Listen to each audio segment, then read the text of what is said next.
Բարի լույս մեզ շատ սիրելի հեռուստայտողներ, այսպիսի անսպասելի կերպով մենք մտանք եթեր այսօր։ Մենք ասում ենք նոր ուզում եմ պարապեի թաթիկներս տաքացնել։ Բարի լույս։ Ես ուզում եմ իմ կյանքի պատմությունը պատմել քեզ, բայց չստացվեց։ Ամբողջ կյանքի պատմությունը դժվար թե հասցնես պատմել, անգամ եթե 2 ժամ նստենք եւ պատմենք միայն դա։ Մեզ շատ սիրելի հեռուստայտողներ, ձեզ հետ օրվա ամենաուրախ ու հետաքրքիր սկիզբ ապահովող առավոտը շանթում ծրագիրն է։ Ես եւ Գլումովը կփորձենք 2 ժամ լինել ձեզ հետ միասին։ Ոչ թե կփորձենք, այլ հաստատ կլինենք։ Եվ ես ուզում եմ ասեմ, որ իմ աղջիկները ամսի 7-ի ծրագրից հետո շատ ու շատ բարգրացած են իրենց հայրիկի վրա, քանի որ նրանք ինձ ասեցին, որ իրենց դպրոց եկել են, սովորեցրել են, թե ուր է պետք փախնել երկրաշարժի ժամանակ։ Այո, նրանք գիտեն ուր պետք է փախնել երկրաշարժի ժամանակ, պատկերացրեք։ Դե ոչինչ, ծնողները երբեմն սխալվում են։ Բոլոր մարդիկ են սխալվում երբեմն։ Այո, հատ։ Ուղղակի երեխաներ, եթե ձեր հետ այդպիսի դեպքեր են տեղի ունենում դպրոցում, եկեք եւ ծնողներին միանգամից ասեք, որ մենք տեղյակ լինենք, որ ինչ է կատարվում ձեր դպրոցում։ Այո, վերջը։ Իսկ այսօր դեկտեմբերի 9 օրը ուրբաթ, դա նշանակում է, որ 3 դեկտեմբերի 8-ն էր, ճիշտ եմ կռահ։ Այո, 3 ռադիովանի ծննդյան տարեդարձն էր, մենք դարձել ենք 18 տարեկան։ Շնորհավորում ենք բոլորին ձեր անձնակազմին եւ իհարկե ձեր լսողներին եւ Շուշանիկ Արեշատյանին նույնպես։ Երկար տարիների կյանք ձեզ։ Շատ ուրախ եմ նշեք։ Պետք է ասել, որ մինչև նոր տարի մնացել է ընդամենը 22 օր եւ հայերը արդեն սկսել են տառապել բուդդիզմով, այսինքն բուդ են առնում, փորձում են բաստուրմա անել դա եւ այլն։ Ինձ թվում է դա քեզ քաչ ծանոթ է։ Շատ լավ սրամտացիր բուդդիզմով, բուդդիզմով, այո, դա է բուդդիզմ։ Հայկական բուդդիզմով։ Կոկորդիլոզմով ոչ բոլորը, բայց բուդդիզմով ինձ թվում է 87%-ը Ես սպասում եմ այդ օրվան, որ մենք կետ ենք նաեւ ունենալու սեղանների։ Եթե Ճապոնիային միանանք, այո, ինձ թվում է։ Կամ Ճապոնիան մեզ։ Միացյալ ազգերի կազմակերպությունը 2003 թվականից դեկտեմբերի 9-ը հռչակել է նաև որպես կոռուպցիայի դեմ պայքարի միջազգային օր։ Դա ՄԱԿ-ի գլխավոր ասամբլեան կոչ է արել բոլոր պետություններին ստորագրել եւ վավերացնել կոռուպցիայի դեմ պայքարին ուղղված հռչակագիրը։ Դա։ Եվ վերջ։ Ստորագրեցին բուրըն ծափարություններ եւ այո, տոն կա։ Հայաստանն այդ փաստաթուղթը ստորագրել է 2003 թվականին, իսկ ավելի վաղ 1999-ին մեր երկիրը նաեւ վավերացել է Եվրոպայի խորհրդի հռչակագիրը կոռուպցիայի համար քրեական պատասխանատվություն սահմանելու մասին։ Անայ ջան, մի հատ խելացի հարց եմ ուզում քեզ տամ, կարող է խելացի աղջիկ ես։ Քեզ թվում է մենակ ստորագրել են, թե ինչ որ նաև պայքարում ենք։ Դու զգում ես, որ Հայաստանում ներքին պայքար կոռուպցիա։ Բնականաբար այն սկիզբը, ինչ որ դու նշեցիր, մենակ ստորագրել են, շատ ավելի ակտուալ է, բայց ամեն ինչ մեզնից էլ է գալի։ Եկեք սկսենք։ Այո, ես հենց դա եմ ուզում, որ Անահիտը հենց դա ասեր, որ յուրաքանչյուր պատերազմը եւ պայքարը կոռուպցիայի դեմ պետք է սկսել։ Եվ ամենափոքրիկ խորհուրդը, երբ տանում ենք բամբանյերկա եւ տալիս ենք դաստիարակություն, ասում ենք մեր երեխային, լավ գնայես, այդտեղից է սկսում կոռուպցիան։ Պետք է մեզնից սկսել հասկանալ ինչու համար։ Այդ բամբանյերկան դուք կերեք։ Այո, ի վերջո։ Ինչ կա։ Ու երեխուն էլ պետք է լավ նայեն անկախ դրանից։ Ամեն մեկ իր գործնամի աշխատավարձ ստանում, երբ քույրերին ենք մենք ասում շնորհակալություն եւ մնացած բոլոր դեպքերում։ Մի խոսք։ Օրինակ, եթե ես ուզում եմ, որ եթերս լավ լինի, ես Անահիտին բերում եմ բամբանյերկան։ Ռեժիսորին էլ, ներողություն, ռեժիսորին, օպերատորներին պիտի տանք։ Տեսնում ես չի վերանում կոռուպցիան, ավելի ավելանում։ Հիմա կարող եք դուք հասկանալ, թե օրինակ մեր գրիմանով աղջկան ով ամեն առավոտ տալի բամբանյերկա, Գլումովը թե Անահիտը։ Ինձ թվում է, որ պարզ է։ Այդ թեմային դեռ կանդրադառնանք, կոռուպցիայի մասին էլ դեռ կխոսենք, իսկ այժմ նոր տարվա տոնի մասին, որ արդեն Գլումովն ասեց բուդդիզմով ենք մենք տարապում, Սուրբ Ծննդյան եւ Ամանորյա տոներին ամեն ինչ շուտ սկսում է պատրաստվել հոլանդացի Ջեք Բերմանսը, քանի որ ամեն տարի այդ գործը նրանից պահանջում է 1 ամիս ժամանակ։ Ուզում եմ հասկանալ, ով է պարզ է, որ այդ մարդն ամենաառաջինը սկսում պատրաստել։ Երևի էլի բրիտանացի գիտնականները։ Նա 16 տարեկանից սկսած հավաքել է տարբեր տեսակի զարդանախշեր ու խաղալիքներ, մենք հիմա տեսնում ենք մեր էկրանին, հիանալի է։ Եվ այսօր նա մնացել է երեխա, Այո,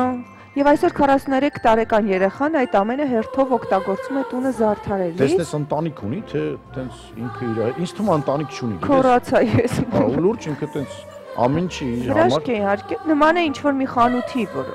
պատրաստվում է Կամ Ամանորին։ կախարդական սրահի, որտեղ որ իրոք երեխաները չեն մտնում, որտեղ պատկերացած երեխաները մտնեն, դա ամեն ինչ կավիրվի մի։ Կավիրվի։ Այո, պետք է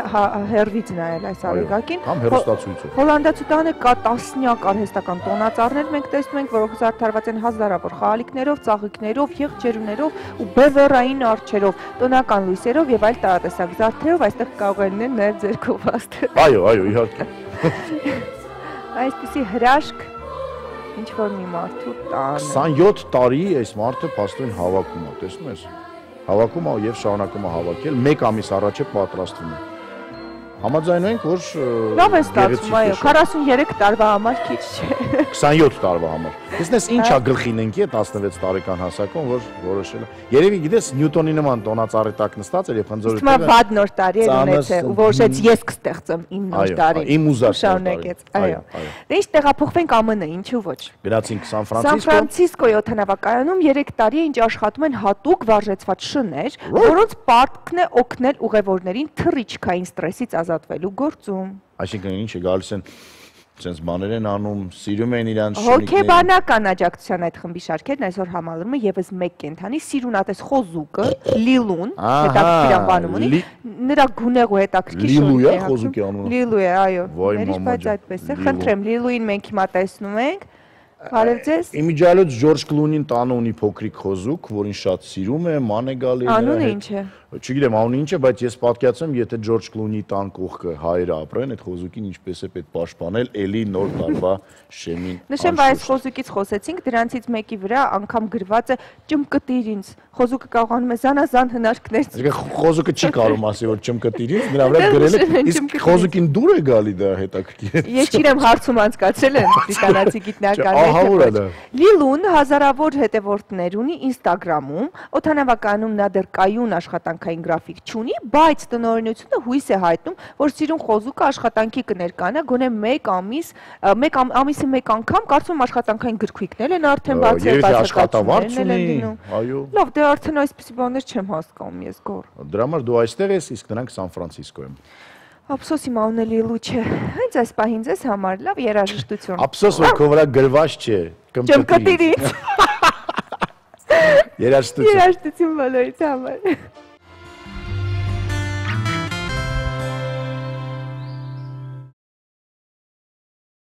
Շվեդական Աբբա խումբը այսօր մեր հետ միասին պայքարում է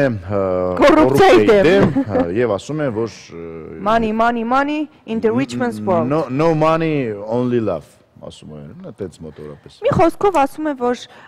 ովքեր ենք մենք առանց տղամարդկանց։ Ովքեր ենք մենք։ This is a man's world։ Կրկին ամանորի մասին խոսեք, որովհետև դրա մասին ավելի լավ է մեզ մոտ։ Մեկ-մեկ ես կանանց չեմ հասկանում, ճիշտ ասած, բայց ոչինչ, այո։ Ոչինչ, մեկ-մեկ ես ինչ չեմ հասկանում։ Արգենտինայում Սուրբ Ծննդյան նախապատրաստությունները սկսում են դեկտեմբերի սկզբից։ Մարդիկ իրենց տները զարդարում են գեղեցիկ լույսերով ու կանաչ, ոսկեգույն, կարմիր ու սպիտակ ծաղիկներով։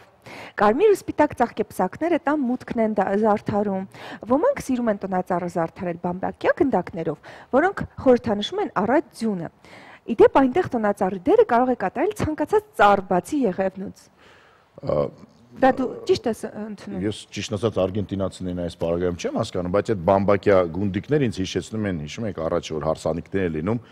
նորապսակների ետևում խալի էր գեղեցիկ եւ բամբակով ինչ որ գրած էր շնորհավոր նորապսակների, ծաղիկների։ Ինչ որ բաներ գրված էր, այո, երջանկություն, սեր, համերաշխություն, ով ինչ նվերներ բերեց, տենց վազող տողով գնում էր, վազող բամբակյա։ Այսօր կարող ենք վստահ ասել, որ բամբակը իսկապես օգտակար բան է եւ կարելի է օգտագործել ցանկացած դրությամբ։ Բամբակը իսկապես օգտակար բան է եւ ես իմացել եմ, որ իմիջիալոց չինացիները հեռավոր Չինաստանից եկել են Հայաստան եւ կարծես թե Արտաշատի շրջանում արտադրում են բամբակ։ Ոչ թե արտադրում են, այլ բամբակ են աճեցնում եւ շուտով արդեն հավաքելու են։ Այստեղ ունենալու ենք մեր բամբակը։ Այո, մեր բամբակը, մեր ջինսերը։ Ոնց որ փափուկ բարձ դնենք։ Այո, մեր ամեն ինչը։ Մեծ Բրիտանիայում Սուրբ Ծնունդը նշում են ընտանիքով։ Տոնածառը եւս զարդարում են ողջ ընտանիքով, ես այսպիսի բան չէի լսել։ Երեխաները հավատում են, որ ձմեռ պապը թողնում է նվերները բարակ գուլպաների մեջ։ Այո։ Դե ինչ, կարծում եմ ժամանակն է, որ ձեր ուշադրությանը ներկայացնենք մեր մոլորակի շուրջ է որը կներկայացնի ամանորյա ամենաշքեղ զարդարանքով տները։ Լրիվ մեր տների նման։ Այո, մոլորակի շուրջ դիտում ենք։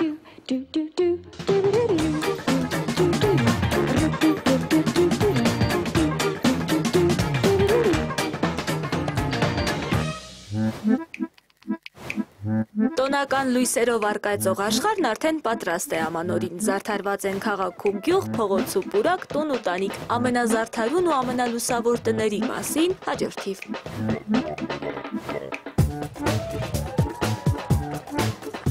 Տարվա Ամենասիրելի տոներին ընդառաջ զուգվում են անգամ ամենասովորական առանձնատները։ Միացյալ Նահանգներն ինչպես միշտ աչքի է ընկնում Սուրբ Ծննդյան զարդարանքներով ապշեցնող տնակներով, որոնց թիվն այստեղ անհամեմատ շատ է։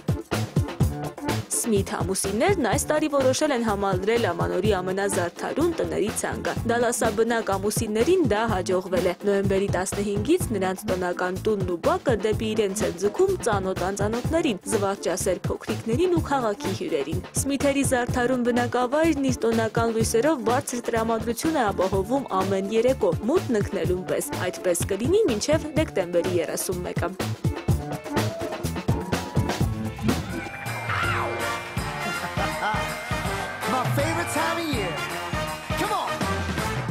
Ամերիկյան Նյու Ջերսի քաղաքի Կրանբերի ավանը նույնպես մեծ հեղինակություն է ձեռք բերել, դառնալով քաղաքի ամենալուսավոր ու ամենատոնական անկյուններից մեկը։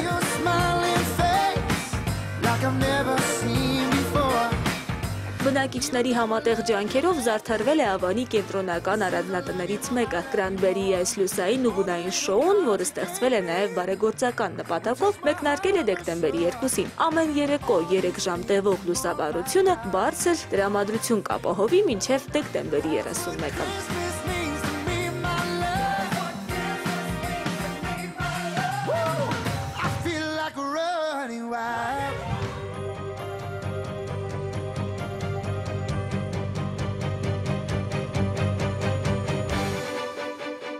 Fred Loya Light Show 2015 թվականի Սուրբ Ծննդյան լավագույն լուսավորություն մրցույթի հաղթողը ամերիկյան Էլ Պասո քաղաքի հայտնի գործարար Fred Loyan այս տարի ևս պահպանել է Սուրբ Ծննդյան ուրախ ավանդույթը։ Դեկտեմբերի 2-ից մեկնարկել է Fred Loya Light Show-ն, որի արդյունքում վերջինիս բնակավայրն իր տոնական լույսերով ու զարդարանքներով կրկին արժանացել է բուռն արձագանքի։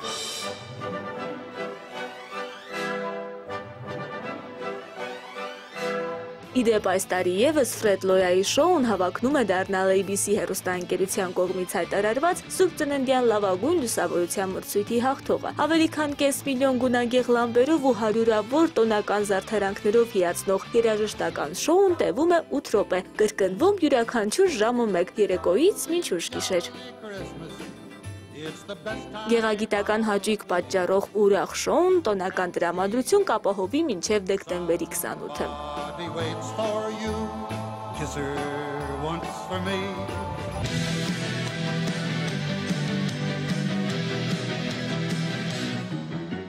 Անգլիական Պրեստոն քաղաքի ամենալուսավոր տունը հայտնվել է տոնական լավագույն բնակավայրերի ցանկում։ Սուրբ Ծննդյան լույսերով ու զարդարանքներով հիացնող տունը պատկանում է Մենսոնների ընտանիքին, ովքեր այդպիսով որոշել են իրենց ավանի երեխաներին անակնկալ մատուցել։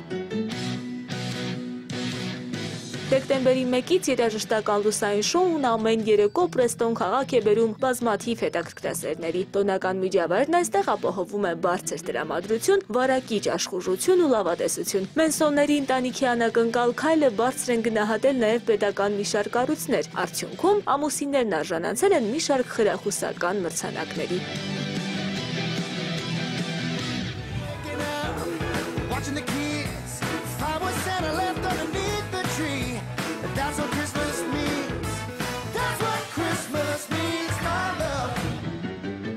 Ահա իսպիսի լուսապայծառ տներ։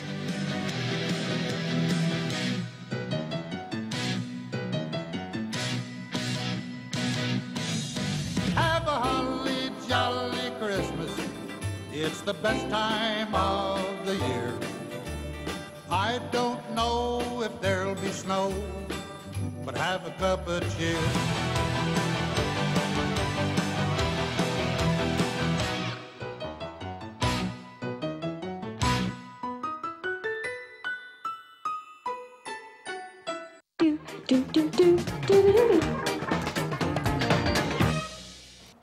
Տոներն են մոտենում, տոներն են մոտենում։ Լույսերն են անջատվում, լույսերն են միանում։ Մեզ մոտ այդքան է չեն միանում, բայց հույս ունենանք, որ կմիանա, բայց այս պահին գովազդ, իսկ գովազդի ընթացքում կարող եք վարժանքներ անել, դա Այո, կարելի է պրես անել, ժիմ անել, կքանի ստանել, այո, զբաղվեք ձեզանով եւ գովազդի տեք շանտի եթերում։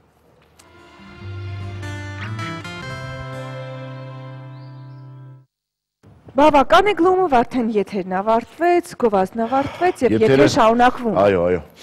Իսկ մենք այսպես միանանք մեր գործընկերուհի Մարիին, տեսնենք թե ինչ է մեր գլխին գալիս, ինչ եղանակ է։ Տեսնենք եւ լսենք եւ վերջապես ուզում եմ հասկանամ, ձուն գալու է թե ոչ, Մարի։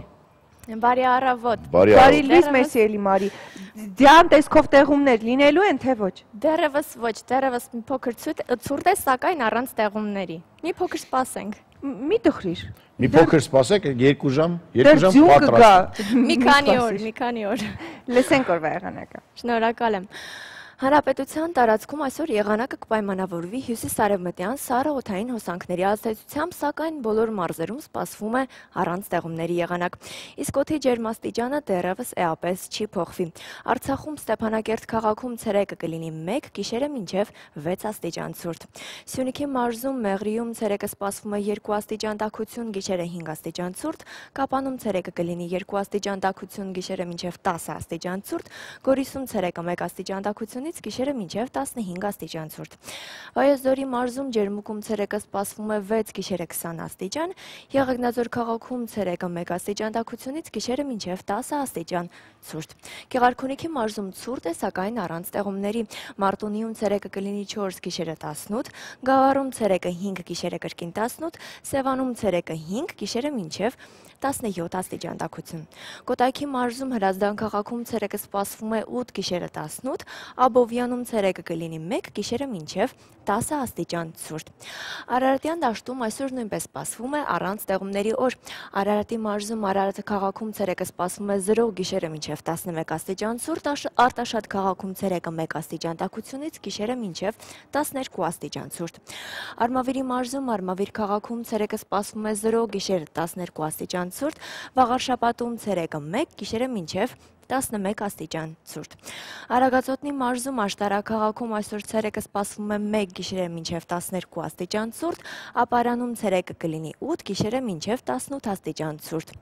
Տավուշի մարզում Իջևանում ցերեկային ժամերին սպասվում է 2 աստիճան տաքություն, գիշերը մինչև 10 աստիճան ցուրտ, Դիլիջանում ցերեկը կլինի 1 աստիճան տաքություն, գիշերը մինչև 12 աստիճան ցուրտ։ Լոռու մարզում Վանաձոր քաղաքում ցերեկը սպասվում է 2, գիշերը մինչև 16 աստիճան ցուրտ, Տաշիրում ցերեկը կլինի 4, գիշերը մինչև 20 աստիճան ցուրտ։ Շիրակի մարզում Գյումրիում ցերեկը սպասվում է 7, գիշերը մինչև 23 աստիճան ցուրտ, Աշոտսքում ցերեկը 11, գիշերը մինչև 27 աստիճան ցուրտ։ Ինչպես բոլոր մարզերում, այնպես էլ մայրաքաղաքում այսօր կդիտվի առանց տեղումների եղանակ։ Քամին այստեղ հյուսիսային է 2-ից 7 մետր վարկյան արագությամբ, մթնոլորտային ճնշումը 672 մմ սնդիկիսյուն է։ Իսկ օդի հարաբերական խոնավությունը ցերեկը կլինի 50%։ Օդի ջերմաստիճանը Շենգավիթում, Կենտրոնում եւ Ավանում ցերեկային ժամերին կհասնի 1-ից 2 աստիճանի, իսկ գիշերային ժամերին մինչև 12 աստիճան ցրտի։ Դե ինչ եղանակի մասին այսօր այսքանը, անկախ եղանակային պայմաններից բոլորին մաղթում եմ հաճելի օր։ Շնորհակալություն Մարի, քեզ նույնպես մաղթում ենք հաճելի օր, հույս ունենանք, որ ձյունը ի վերջո կգա եւ մեր տրամադրությունը կբարձրանա։ Մեր չգիտեմ, իմը հաստատ, որտեվ ես շատ Ես էլ հույս ունեմ, ես էլ եմ անհամբեր սպասում։ Քեզ մաղթում ենք լավ օր, իսկ մենք շարունակում ենք։ Շնորհակալ եմ, հաջողություն։ Ուրա։ Շարունակենք եւ իհարկե հիշենք մեր հաղորդման գործընկերներին։ Անշուշտ։ Մեր հաղորդման հովանավորն է Ծաղկաձորի Ոսկու աշխարհ հյուրանոցային համալիրը։ Հյուրանոցում գործում է մանկական խաղահրապարակ, լողավազան, խաղասրահ, բարձրակարգ համարներ ու հանդիսությունների ամենամեծ սրահը։ Ամանորի տոներին ընթരാճ ամրագրեք ձեր տեղերը Ծաղկաձորի Ոսկու աշխարհ հյուրանոցային համալիրում։ Ոսկու աշխարհ հյուրանոցային համալիր, հեռախոս 010 58 3006։ Մեր գործընկերն է նաև Ուրենի ռեստորանային համալիրը, ընտանեկան ու ընկերական ժամանցը կազմակերպելու հիանալի վայր։ Համալիրում գործում է նաև Ուրենի պանդոկը, հայկական խոհանոցի հայտնի ուտեստներ, բարձրակարգ սպասարկում, լուսային եւ ձայնային հագեցվածություն եւ կենդանի երաժշտություն։ Այս ամենը անմոռանալի կդարձնեն ձեր կյանքի հիշարժան տոները։ Հանդիպման վայրը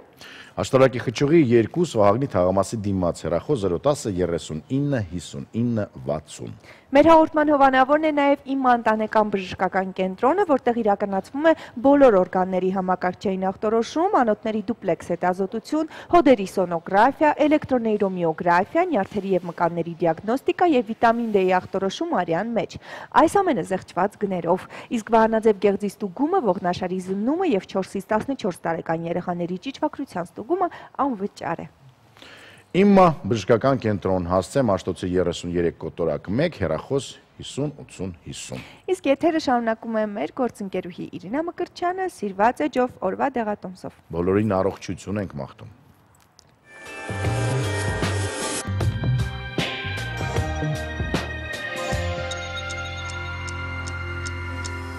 Բարի լույս, մեր առողջությունը ավելի շատ կարիք ունի իմացության և ուշադրության, քան դեղերի, և մենք ձեզ կառաջարկենք մեր հերթական դեղատոմսը, այս անգամ այն ուղղված է լինելու սրտի անկանոն աշխատանքներին, մանրամասները հիմա բժշկական կենտրոնի բժիշկ մասնագետ Մերի Հովսեփյանի հետ։ Բարև ձեզ։ Բարև ձեզ։ Սրտի անկանոն աշխատանք, այսինքն նկատի ունենք նույն արիթմիաները։ Այո, սրտի անկանոն աշխատանքը մեկ բառով ասված արիթմիաները մենք մեր առօրյայում շատ հաճախ կարող ենք հանդիպել։ Նրանք բազմատեսակ են լինում, այսօր մենք խոսենք մի արիթմիայի մասին, որը մենք ինքներս մեզ մոտ շատ հաճախ կարող ենք հանդիպել, խոսքը արիթմիայի մասին է արագ սրտխփոց, տախիկարդիա, երբ կարող է այն առաջանալ։ Նշենք, որ տախիկարդիան կարող է լինել ֆիզիոլոգիական, այսինքն ֆիզիկական աշխատանքի ժամանակ յուրաքանչյուրիս մոտ կարող է առաջանալ արագ սրտխփոց, ինչպես նաև հուզական վիճակներում, երբ որ մեր մարմնի ջերմաստիճանը բարձրանում է 1 աստիճանով, մեր սրտերի զարկը 10-ով եւս բարձրանում է։ Եվ երբ այս ամենը մեզ մոտ անհետանում է, վերանում է, մեր տախիկարդիան նույնպես անհետանում է։ Եվ իհարկե այն լինում է ախտաբանական, այսինքն կապված է լինում այլ հիվանդությունների հետ, սիրտանոթային համակարգի հիվանդությունների հետ, այդ թվում սրտի իշեմիկ հիվանդությունները, զարկերակային հիպերտենզիան նույնպես կարող են բերել արագ սրտխփոցների։ Ինչպես նաև նշեմ, դա որպես կանոն տևական է լինում ու էլ չի անցնում։ Այո, երբ որ պատճառը մենք վերացնենք, այն իհարկե դադարում է։ Մենք ունենում ենք նորմալ սինուսային ռիթմ։ Նշեմ, որ վահանաձև գեղձի խնդիրների ժամանակ նույնպես շատ հաճախ կարող ենք ունենալ արիթմիաներ, արագ սրտխփոցներ, որը պետք է անպայման դիմել բժշկի, սրտաբանի, որպեսզի ստանալ բուժում, քանի որ այն եթե մնա երկար ժամանակ կարող է բերել սրտի կառուցվածքի արդեն փոփոխումների։ Այն հաճախականությամբ հանդիպող նման արիթմիաները կարող են մեզ համար հիմք հանդիսանալ, որ չէ, լարվածությունի չի ֆիզիոլոգիական հիմք չունի, այլ կա խնդիր։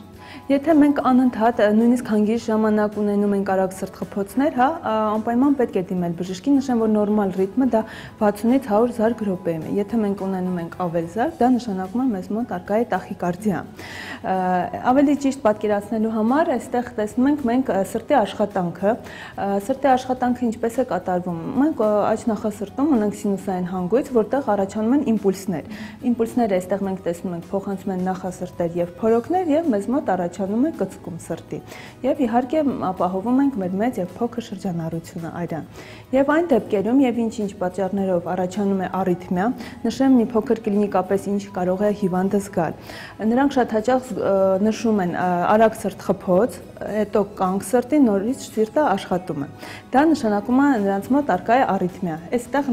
արդեն տեսնում են կծկողականությունը սրտի ինչպես է կատարվում, այո, դա տախիկարդիան է, իսկ եթե մենք ունենում ենք 60 զարկից ցածր, դա արդեն մեզ մոտ բրադիկարդիա է, այսինքն դանդաղ սրտխփոցներ, որը եւս շատ վտանգավոր կարող է լինել։ Այսինքն տևական արագ սրտխփոցների դեպքում պետք է պարզապես դիմել բժշկի։ Անպայման եւ անցնել հետազոտություններ։ Նշեմ, ինչ հետազոտություններ են կատարվում՝ էլեկտրոսրտագրություն, էխոսրտագրություն եւ ամբողջ աշխարհում արդեն մեծ տարածում ունի Խոլտեր հետազոտությունը։ Իմա բժշկական կենտրոնում նույնպես այս հետազոտությունը առկա է։ Այն իրենից ներկայացնում է փոքրիկ սարք, որը 24 ժամվա ընթացքում գրանցում է մեր սրտի աշխատանքը եւ մեզ հնարավորություն է տալիս 24 ժամ անընդհատ հիվանդը հսկողության տակ է։ Այդ սարքը իր մոտ է մնում, նա ապրում է սովորական կյանքով, աշխատում է,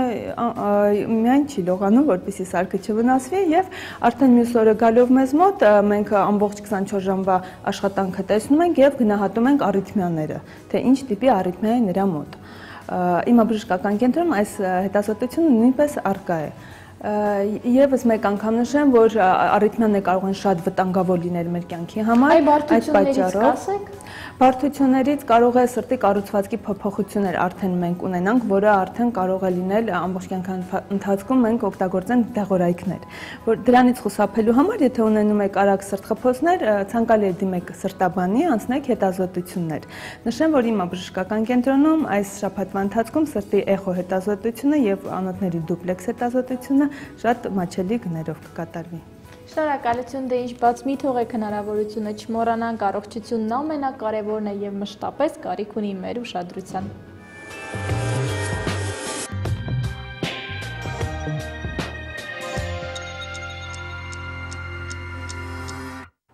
Ավելի առողջ ենք, քան 3 րոպե առաջ, ինձ թվում է։ Այո, առողջացանք եւ անցնում ենք առաջ։ Օրերս Եվրամիությունը հայտարարեց, որ Եվրոպայի ամենակոռումպացված երկիրը Ուկրաինան է։ Մենք չենք։ Այո, ինձ թվում է չեն նկատել ուղղակի մեզ։ Մինչ այդ հրապարակվել էր նաև ողջ աշխարհի 2016 թվականի ամենակիչ ու շատ կոռումպացված պետությունների ցանկը։ Հետաքրքիր է։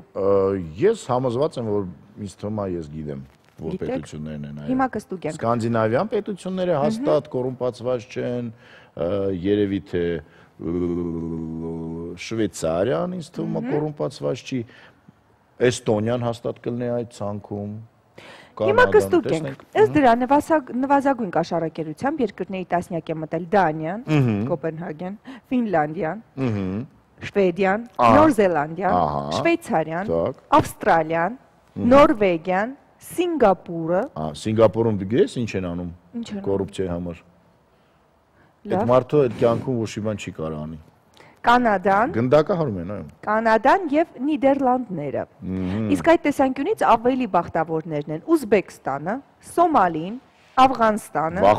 Սուդանը, Հյուսիսային Կորեան եւ այլն։ Եվ այլն ինչ չես վախում իստու։ Եվ այլն։ Հայաստան էլի չկար ցուցակներում, լավ է, ոչ վերևի, վատա, ոչ ներքևի, լավ է։ Կաշառակերությունը նույնքան հին է, որքան մարդկությունը, եւ ինչպես վկայում է պատմությունը, դրա դեմ պայքարը գրեթե երբեք տևական արդյունք չի ունեցել։ Ագահությունը միշտ ավելի մեծ է եղել, քան հնարավոր պատժի առաջ վախ։ Ցավոք սրտի մարդիկ, որոնք որ պայքարում են կոռուպցիայի դեմ, իրենք իրենցով արդեն կոռումպացված են։ Իհարկե։ Նշենք միայն, որ կաշառակերության դեմ պայքարում նշանակալի հաջողության հասան Չինաստանում սկսած 2000 թվականից, մահապատժի է ենթարկվել ավելի քան 10,000 պաշտոնյա, ավելի քան 100,000-ն էլ ազատազրկվել է։ Դրանից հետո նոր ինչ-որ ծավոտ պայքարել են։ Ինձ թվում է, որ հիմա լսում են մեր պաշտոնյաները մեզ եւ ընդհանրապես պետքա դա թղթի վրա երևի այսպես տպագրել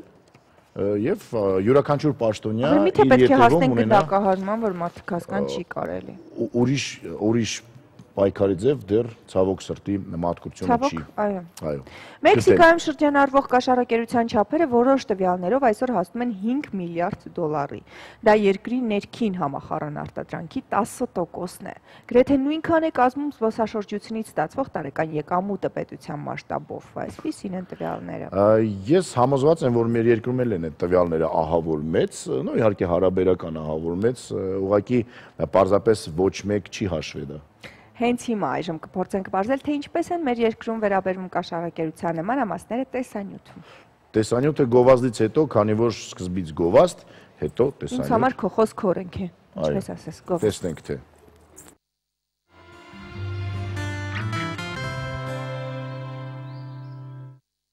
Գովազդից առաջ խոստացանք կոռուպցիայի ընկալումը Հայաստանում։ Գովազդից առաջ խոստացանք, որ գովազդից հետո կդիտեք տեսանյութը։ Կոռուպցիայի ընկալումը Հայաստանում գնացինք։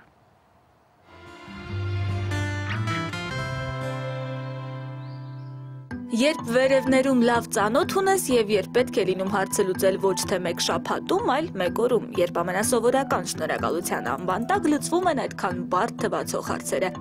Մեր անցորդները սա համարում են սովորական ու արդեն արմատացած շղթա, իսկ սոցիոլոգները ձևակերպում մեկ բառով կոռուպցիա։ Կոռուպցիան է, որ գողանում են սա։ Կոռուպցիան լավ բան չի։ Լատիներեն նշանակում է այլասերում, պղծում, փչացում։ Ես գիտեմ, որ կոռուպցիան ահավոր բան է։ Որքան ընդգրկուն են կոռուպցիայի ծավալները, այնքան տարբեր ու երբեմն էլ փիլիսոփայական են թվում դրա ձևակերպումները։ Միայն թե մեզանում կոռուպցիան որպես կանոն շարունակում է մնալ կաշառքի հոմանիշը։ Կոռուպցիան որ բան են վերցնում, էլի,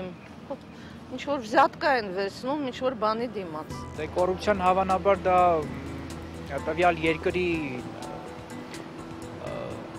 եւ բնակչությանը ոչ համապատասխան, այսինքն քայլեր, որոնք պետք չի տվյալ երկրում, որպեսզի իրականացվեն։ Չէ, ինչ որ բանի արժանի չէ, ինչ որ մի բան անելու համար, ինչ որ մի բան ես ուզում, այն պայմանով, որ այդ մի բանը պետք է անեիր, դա քո պարտականությունն է։ Ինչ որ մի բան պետք է, փողը տալիս եմ, իմ նպատակին հասնում եմ, այսինքն ոչ օրենքով էլի։ Կոռուպցիան է նա, որ Նալոգների չմուծելը։ մի բան անելու համար պետք է փող վերցնեն, նոր անեն։ Կաշառակերությունը կոռուպցիայի առավել տարածված հայտնի դրսևորումն է, բայց ոչ միակը, եւ կան շատ ավելի վտանգավոր եւ լուրջ տեսակներ, ասենք նույն պետական միջոցների թալանը, մսխումը, փոշիացումը, սա նույնպես կոռուպցիա է։ Թապես կոռուպցիան ինչն է, որ երբ որ պաշտոնատար անձը իր ունեցած իշխանությամբ, այդ իշխանությունը չարաշահում է, որպեսզի անձնական օգուտ ստանա։ Նույն այդ խնամի ծանոթ բարեկամ երևույթը, հովանավորչությունը, պրոտեկցիոնիզմը, մաղարիչը։ Չէ, դա կոռուպցիա չի։ Դա շնորհակալություն է։ Այդ մեր ոնց որ արյան մեջ մտած լինի, էլի։ Մաղարիչը չէ, եթե մարդը ինչ-որ իրան լավություն են անում, աշխատանք են տեղավորում, մի փոքր մի բան նվերա տալիս, ես չեմ համարում դա կոռուպցիա։ Բայց երբ որ քեզ պարտադրում են եւ քեզանից ուզում են, դա արդեն իսկապես կոռուպցիա պլյուս բռնություն։ Եթե միջակությունը օրինակ դրա միջոցով հասնում է ինչ-որ ավելի բարձր կետի, քան իր հետ աշխատող որևիցե մեկը, որը ավելի լավ գիտելիքներ ունի եւ կարող է ավելի շատ առաջ գնալ։ Այդ դա համարում եմ կոռուպցիա։ Այո։ Այդ ձեր ասած մաղարիչի տարբերակն միշտ եղել է, ուղղակի սովետը մի հատ լավ առավելություն ուներ, որ ինքը կարեցել է այդ ամենը շատ սիրուն ձևով թաքցնի պահի։ Կոռուպցիայի ներբերանգներին իհարկե մեզնից շատերն են ծանոթ ու հաճախ էլ ուղղակի մասնակից է, բայց քիչ չեն նաև եզակի երջանիկները։ Ես կոնկրետ իմ հետ կապված աշխատել եմ խուսափեմ։ Ես ինչի պետք է բախվեմ, ես արդար մարդ եմ։ Նախընտրում եմ հարթել բոլոր ճանապարհները ինքս իմ մեթոդներով։ Կառավարապետի ուրիշ էլ չես գտնում, բայց ինչ որ մի բան պետք է արվի, հա, ծանոթ չկա, միգուցե գումարը կա։ Այդ համակերպվածությունը ավելին ես կասեի, հանդուրժողականությունը բավականին տարածված է։ Իհարկե դա գալիս է նրանից, որ մեր քաղաքացին զուտ պայմանական կարելի անվանել քաղաքացի, ավելի շուտ ես կանվանեի բնակիչ, որտեղ քաղաքացիության այդ մշակույթը, որ ինքը դա սկսում է նրանից, երբ որ մարդը զգում է, որ ինքն է իր երկրի տերը։ Մի ամիս էլ չի անցել, նոյեմբերի 16-ին, երբ որ հրապարակվեցին Եվրոպա Միջին Ասիա այդ տարածաշրջանի տվյալները, ինչպես 3 տարի առաջ այժմ մենք ունենք շատ տխուր արդյունքներ կապված հենց քաղաքացու ներգրավվածությունը կոռուպցիայի դեմ պայքարում։ Ասենք ամենաբարձր ցուցանիշը մեր մոտ գրանցվում է, երբ որ 42 երկրների մեջ, երբ որ մարդիկ ասում են, որ իրենք չեն ուզում մասնակցել կոռուպցիայի դեմ պայքարի որևէ ձևի։ 52% բնակչության այդպես է ասում, 3 տարի առաջ 54% էր։ Խոսքը կոռուպցիայի համաշխարհային բարոմետրի մասին է, որտեղ պարզ երևում են հայկական կոռուպցիայի դիմագիծը, մտահոգիչ տոկոսներն ու միայն մեզ բնորոշ կոռուպցիոն ընկալումները։ Դուք կաշառք տվել եք վերջին 1 տարվա ընթացքում, թե ոչ։ Հայաստանի դեպքում դա 24% էր։ Եթե հաշվի առնենք, որ սովորաբար ռեսպոնդենտը, այսինքն ով պատասխանում է, հաշվի առնելով, որ կաշառք տալը նույնպես քրեորեն պատժելի արարք է, եւ հաշվի առնելով, որ իրականում շատերը դա թաքցնում են, դա քիչ թիվ չի։ Իհարկե մենք չենք կարող համեմատվել մեր հարևանի հետ կամ Ուկրաինայի հետ, ասենք Հայաստան, Ադրբեջանը 38% է, ռեկորդը Տաջիկստանին է 50%, բայց 24%-ն էլ քիչ թիվ չի, հաշվի առնելով նույն ճիշտ չպատասխանողների։ Չես կարող հիմա բարձրաձայն ասես, որովհետև ամեն օր այդ մարկը հա շփվում եք։ Չէ, մենք անձամբ չենք բախվել։ Երեխան ինստիտուտ ընդունվելու համար այնտեղ դասախոսներին միջև բան չաներ, փող բան չտայր, իրանք չէին դնում տվանշաններ։ Կոնկրետ ես ինֆարկտով պարկած եմ եղել, ինձանից փող են վերցրել։ Ինչ որ աշխատանքի տեղավորման հարցերում պետական ծառայողներն էին համարվում, անկալվում կոռումպացված շատ նախագահի ինստիտուտը եւ երրորդը, եթե չեմ սխալվում, դատական իշխանությունը եւ առողջապահությունը, այո, առողջապահությունը։ Կրթությունը մի քիչ ավելի հետ է ընկել, նա լիդեր էր 2010 թվականին, բայց հետագայում զիջեց իր այդ ճակերտավոր պատվավոր առաջին տեղը։ 18 տարեկանից բարձր 1527 անձ պատասխանել է կոռուպցիային առնչվող հարցերի։ Հայաստանցի հարցվողների 67%-ը չի բարձրաձայնի կոռուպցիոն դեպքի մասին, եթե դրան առնչվի կամ վկան լինի։ Այս ցուցանիշով մեր երկիրը տարածաշրջանի 42 պետությունների շարքում նույնպես ոչ պատվավոր վերջին տեղում է։ 3 տարի առաջ մարդկանց մեծ մասը ասում էր, ես չեմ հայտնի կոռուպցիայի մասին Հայաստանում, ասենք 68% հարցվածների, որովհետև ոչինչ չի փոխվի, որ ասի ինչ։ Բայց այս անգամ պատկերացրեք, որ նույնիսկ այդ մի քանի պատասխան կար այդ հարցին, ավելի շատ պատասխան տվին, իհարկե ոչ մեծամասնությունը, բայց հարաբերական մեծամասնությունը, ասեմ 40-42%-ը, որ էլի քիչ չի, որ իրենք վախենում են։ 3 անգամ կրճատվել է այդպիսի մարդկանց թիվը, որ ասում է մեկը բան չի փոխվի։ Իհարկե նորից դա իր հաճախականությամբ մնում է երկրորդը, վախից հետո, բայց այն, որ վախն է գերիշխում, սա բավականին հետաքրքիր երևույթ է։ 2016 թվականին կազմված կոռուպցիայի համաշխարհային բարոմետրում հայաստանցի հարցվածները պատասխանել են նաև մեկ այլ հարցի, թե որքան արդյունավետ են համարում իշխանությունների պայքարը կոռուպցիայի դեմ։ 14% գոհունակներին հաղթել է դժգոհների 65%-ը։ Ու դրանից ձերբազատվելը մի քիչ բարդ բան է, բայց պետք է։ Եկեք անկեղծ լինենք եւ ասենք, որ նախ մենք ենք մեղավոր, անկեղծ լինենք, որովհետեւ մենք կարող ենք չտալ, բայց ընտանիքից է գալիս, դաստիարակությունից առաջերտին գալիս, եթե կոռուպցիա, թեկուզ եթե կաշառք տվական կամ կաշառք հասկացողություն ինքը աշխատում այն ժամանակ, երբ որ հետի սկզբից տվողից է գալիս, եթե կաշառք չտաս, ոչ պետք չի լինի վերցնի։ Այ ուրիշ բան է, որ քեզից ուզեն։ Եթե ուզեն, կարաս կամ չտաս կամ տաս, կնես դու մաքուր մարդ, եթե չտաս, ենթադրենք։ Ուրեմն ես բերեցի Բարթերի հեղափոխության օրինակը 2003-ի նոյեմբերին, երբ որ դա տեղի ունեցավ, ուրեմն այն ժամանակ Վրաստանը աշխարհի 5 ամենակոռումպացված երկրներից մեկն էր, պետականությունը ինքը, այսպես ասած,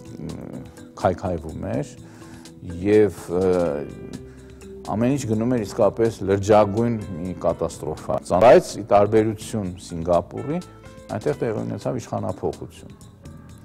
Այսինքն Սաակաշվիլին ուղղակի գրավեց իշխանությունը իր համախոհների միջոցով։ Հիմա ասել, որ իշխանափոխությունը միշտ բերել է կոռուպցիայի իրավիճակի հարցում լավացման, դա ճիշտ չի լինի։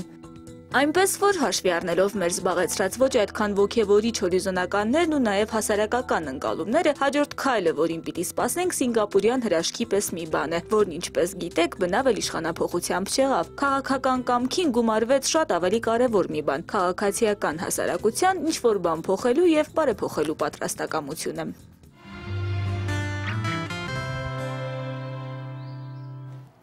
Հույսով եմ, որ մի օր կզարթնենք եւ կհասկանանք, որ ապրում ենք Սինգապուրի նման երկրում։ Հույս ունենանք, հույսը վերջինն է մեռնում։ Համաշխարհային բանկի տվյալներով ողջ աշխարհում շրջանառվող կաշառքի չափը կազմում է $2 տրիլիոն։ Ընդ որում դա պաշտոնական վիճակագրություն է։ $2 տրիլիոն, պատկերացնում ես դա ինչքան։ Չեմ կարող պատկերացնել։ Վերլուծաբանները նշում են, որ այդ երևույթի դեմ առավել ակտիվ պայքարող երկրներում անգամ կաշառակերության ծավալները մոտենում կամ անցնում են պետբյուջեի չափերից։ Թե ինչպիսին է պատկերը մեր երկրում, կպարզենք մեր հյուրի օգնությամբ, ով տնտեսագետ Արտակ Մանուկյանն է։ Բարև ձեզ, պարոն Մանուկյան։ Մենք այսօր ընթերցում ենք վիճակագրությունը ամենակոռումպացված երկրների եւ քիչ կոռումպացված, ոչ այնտեղ ենք, ոչ այնտեղ ենք։ Մենք որտեղ ենք գտնվում։ Նախ եկեք շնորհավորենք Արտակին, այսօր տոն է։ Այսօր տոն է։ Ինչ առումով հակակոռուպցիոն պայքարի առումով ենք ասում։ Չեն նվիրում այդ տոնի կապակցությամբ իրար մարդիկ օրինակ։ Բամբանյալ կա։ Ճիշտ ասած տոնի նկատմամբ չի ասի, բայց ընդհանրապես կամայական հակակոռուպցիոն պայքարի արդյունքում ավելանում է երկրի տնտեսական բարեկեցությունը, այսինքն պակասում են օրինակ գործազուրկները, մեծանում է պետական բյուջեն եւ այլն։ Պետք է նշել, որ այդ տոնը կարծես թե Հայաստանը շուրջ 14 տարի առնվազն, եթե մենք ուսումնասիրում ենք, որակապես հաստատապես շրջանցել է եւ մենք այս օրը խոսում ենք կոռուպցիայի մասին, բոլորս պարսավում ենք դա, բայց դա տարվա մեջ 365 օրվանից ընդամենը 1 օր է։ Մնացած բոլոր դեպքերում մենք ցավոք մեր առօրյա կենսակերպով երբեմն նաեւ լրելային համաձայնվում ենք այն արկա երևույթների հետ, որոնց համար հետագայում մենք շատ ավելի թանկ գին ենք վճարում։ Լավ, եկեք հասկանանք Հայաստանը իրապես որտեղ է։ Վերևի տասնյակում չկա, ներքևի տասնյակում չկա, որտեղ ենք մենք եւ ինչ մակարդակի վրա է։ Բավականաչափ երկար ժամանակ կարելի ասել գտնվում է լճացման փուլում, այսինքն կոնկրետ այս տարվա տվյալներով հունվարին կլինի թարմ տվյալները, բայց արկա տվյալներով, վերջի թարմ տվյալներով 95-րդ տեղն ենք մենք զբաղացնում եւ պետք է նշել, որ շուրջ 4 տարի այնտեղ մեթոդաբանության փոփոխություն կա, բայց նախկինում էլ էական տարբերություններ չկար, այս շուրջ 4 տարի մենք գտնում ենք այդ նույն դիապազոն 94, 95, 94, Իսկ մեր հարևանները ամենամոտիկ Վրաստան, Ադրբեջան, Պարսկաստան Ադրբեջանը մեզանից շատ ավելի վատ է, Պարսկաստանն էլ Վրաստանը տեսանելի արդյունքներ է գնահատել, իրականացվել։ Այո, որովհետև դարաշրջանից հետո այսպես կոռուպցիայի համար պետք է մեր նման երկրներն որակական փոփոխություն, այսինքն որ լինի թռիչքաձև զարգացում։ Որակական փոփոխությունը կարող է լինել կամ ներքևից վերև, այսինքն հասարակությունը այնքան գիտակցված մակարդակ լինի, որ ճնշի եւ պահանջատեր լինի եւ որակական կտրուկ փոփոխություն լինի։ Եվ վերջերս չտա, կոռուպցիան երկու մասից է, չէ՞, բաղկացած, վերցնողը եւ տվողը։ Ճիշտն ասած, եթե մենք համաձայն եմ, բայց օրինակ մի շարք երկրներ ես փորձել կարող եմ բերել, նույն Գերմանիա, Ամերիկա, հա, որ հատկապես արտաքին շուկաներում գործունեության համար, այդտեղ բիզնեսի տեսանկյունից, քանի որ բիզնեսը եւս օրինակ չինական շուկաներում ժամանակին, հա, արհեստական խոչընդոտներ է ստեղծում, երբ որպեսզի հաղթարեն, որ այդ շուկաներում իրենց գործունեությունը, այստեղ եւս ներքին շեմեր կային, որոնց շրջանակներում նորմալ էր դիտարկում համենայն դեպս մինչև նախորդ դարի 90-ականները, որպեսզի դու կարողանաս այդ արհեստական խոչընդոտները հաղթարես։ Այստեղ կարևոր է ծառայությունների որակ ապահովողներից, որպեսզի նրանք պատշաճորեն կատարեն եւ իմ տեսանկյունից ճիշտ ասած ես կողմնակից չեմ, որ մենք տարանջատենք տվողին եւ վերցնողին։ Դրանք երկուսն էլ պարսավելի բաներ են, որը հասկանալ է, բայց եթե տվող չլինի, վերցնողը չի լինի։ Իսկ եթե դու արհեստական խոչընդոտներ ես ստեղծում, որ այլ տարբերակ չկա, կամ դու պետք է տաս, կամ օրինակ զրկվես այդ բժշկական ծառայություններից։ Այս տվյալ դեպքում մի քիչ դժվար է ամեն այդ երկուսը տվյալ դեպքում մի քիչ դժվար է չտալ։ Այո, որովհետև բայց պետք է նշել, որ միանշանակ այս տալ-չտալու բանաձևում տուժում է այն մարդը, որը աղքատ է, այսինքն աղքատի համար դա նշանակում է օրինակ կյանքի ընդհուպ միջև կորուստ, իսկ այն մարդը, որը կարող է հայթայթել, կարող է այս բանաձևով որոշակյորեն երկարաձգել իր կյանքը։ Երբ առանձին զրուցում ես մարդկանց հետ, չեմ տեսել մի մարդ, ով ասի ես շատ կողմ եմ կոռուպցիային, այո, բոլորը դեմ են եւ ասում են դեմի պատճառներ, այսպես ասած, բայց մեր երկրի մասշտաբով եթե քննարկենք, կոռուպցիան խնդիրն է, թե հետևանքն է։ Մենք չենք մեղավոր այդ ամենի, այսինքն մենք ասում ենք այո շատ վատ բան է, բայց երբ պետք է գալիս մեր երեխայի համար մի բան անել անում ենք, արագ հարց լուծել ճանապարհի վրա անում ենք, ժեկում տեղեկանք ստանալու համար եւ չգնալ գալու համար կաշկների համար պատրաստ ենք։ Մեղավոր երկու բան մենք պետք է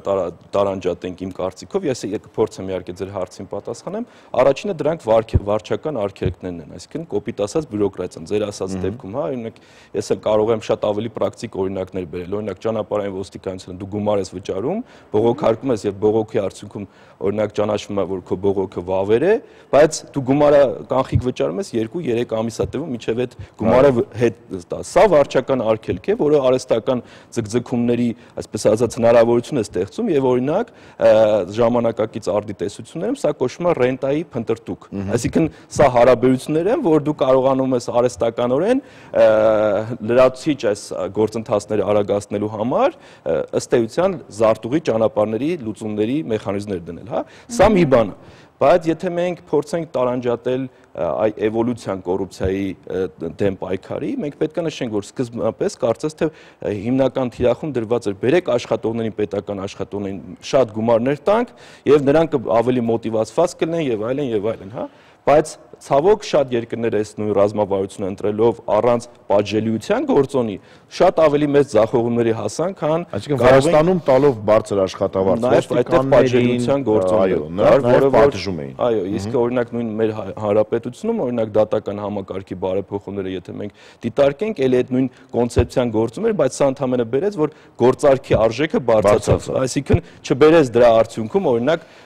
կոռուպցիայի նվազեցման, ինչի քանի որ այդ պատժելիության ինստիտուտը որոշակյորեն կաղում էր, հա։ Հիմա եթե երկրորդ խումբ զարգացման ոտքով էր կաղում, ես կասեմ։ Կարելի ասել նաև այդպես, եթե նայենք երկրորդ խումբ զարգացման մակարդակը, դա արդեն հակակոռուպցիոն քաղաքականություններն էին, որը որ տարատեսակ կոնվենցիաներին ընդունում եւ այլն։ Բայց սա էլի, որ եթե հիմա մենք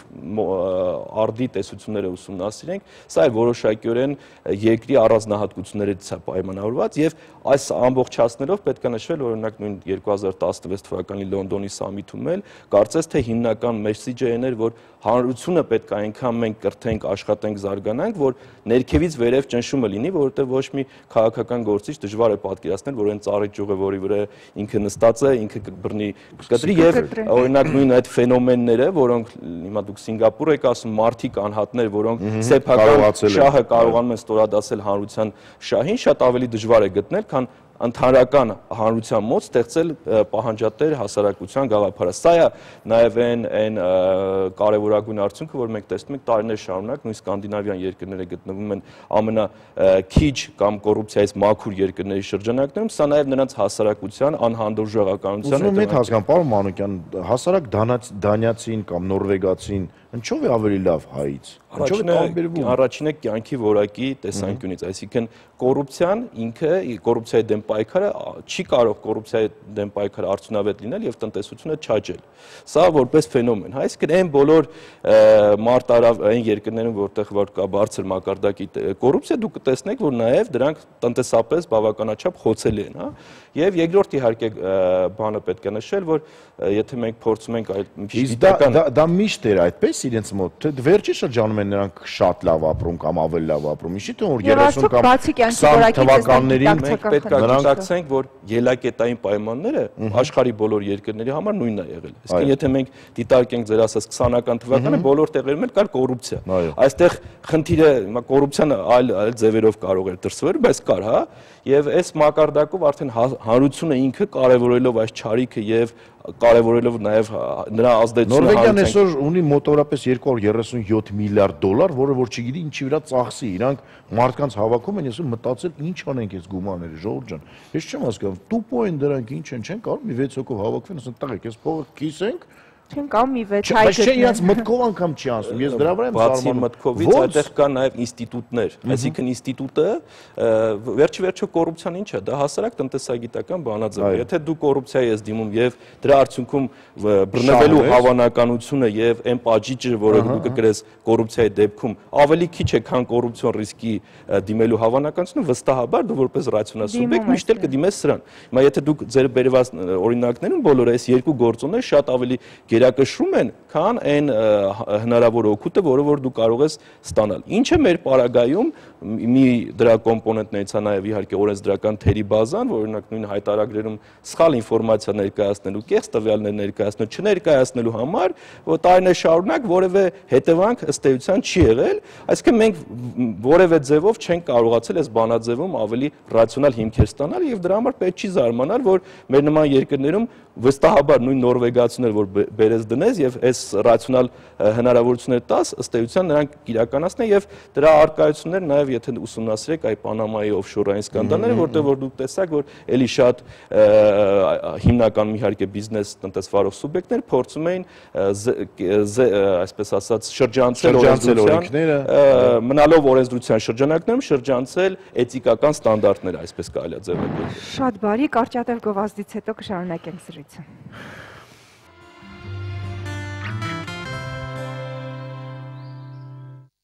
Չմոռանանք այսօր կոռուպցիայի դեմ պայքարելու օրն է եւ մեր հյուրն է միջազգային օրն է եւ մեր հյուրն է տնտեսագետ Արտակ Մանուկյանը, զրուցում ենք այս թեմայից եւ հետաքրքիր է կաշառակերություն եւ կոռուպցիա, այ որքանով է դա նույն բան է եւ ինչով են տարբերվում։ Նու անգլերեն լեզվում